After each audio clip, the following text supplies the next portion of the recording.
Today's video is on calories. What are they and how do we know how many we should be consuming each day? Now, simply put, a calorie is a unit of energy which we gain from the various foods we eat. If we eat too few, we may feel a bit tired, a bit sluggish, find it hard to concentrate as the day goes on. If we eat too much, then we gain weight, and that weight generally comes in the form of fat tissue. Now, exercise for fat loss is a very small percentage of your overall results, which means if you're training for just 1 hour in the gym, chances are you won't be burning enough calories from the efforts you're putting in there to warrant eating what you like without sort of tracking what foods you're consuming. Unless you're an athlete whose job it is to train, like Michael Phelps, who's on 10,000 calories a day, and even that is just to recover what he's burned from his sessions. So unless you're training like that, which I doubt most of us aren't, or most of us are, then we have to look at other options. And the best way to do that is creating a calorie deficit through nutrition. Now, this isn't an exact science, but it's a simple way to give us some rough numbers to create a starting point or a baseline to work from, rather than just taking a shot in the dark and hoping that we'll lose weight from eating certain foods. I'm going to make a whole other video on how do you track calories, but for today we're just going to use an equation to calculate how much we should be on each day. Now you're going to see a box pop up here now, and on it you're going to see a whole bunch of numbers.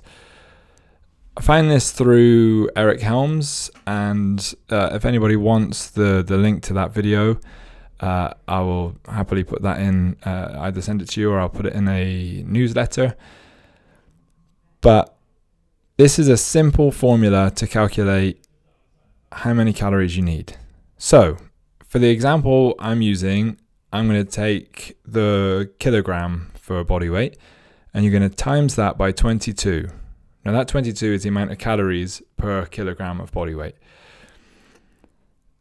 So I'm 95 kilos. So if we times that by 22, that comes to 2090. That's what we call the basal metabolic rate. So the amount of calories I need on a day of rest, a day of doing absolutely nothing, my body still demands that many calories for what we call living costs. So things like your heart beating, your lungs breathing, and all your other organs doing their vital roles to keep you alive. In those boxes, you're going to see numbers ranging from 1.3 all the way up to 2.2. This is what we call your physical activity factor. Now, given the fact that most people are working from home right now, I would imagine most of us are more sedentary than normal. So to play on the safe side, we're just going to multiply our basal metabolic rate by 1.3. Now, again, if I use the example of me, we've done 95 times 22, which is 2090. If we take that number and we multiply it by 1.3, it's going to give us 2,717 calories. Now that number is what we call our maintenance allowance. So if we wanted to maintain the weight we are, that's how many calories I would need in this example, just to stay 95 kilos. If I wanted to lose weight, what I would look to do is put myself on a 20% deficit. So you just take that number, 2,717, and minus 20% from that. 20% is a bit more aggressive. Sometimes I would just use 10%. But by doing 20%, that means even if you ate over that number, hopefully you would still fall between the 10 and 20% deficit, and you would be in a deficit still. Even if it was 11%, you'd still be eating less than your body needed for that day. So what you would hope to see is a reduction in fat tissue. If you're someone who is looking to get heavier or build more muscle mass, we would put you in what we call a surplus. So we would do the same equation again and end up with 2,717 calories, and we would just add 10%. By being in that surplus, you will get an increase in fat tissue most likely because you are consuming more calories than you need, and it is a luxury for the body to have muscle anyway. So just bear in mind that if you do that, there will be an increase of fat tissue.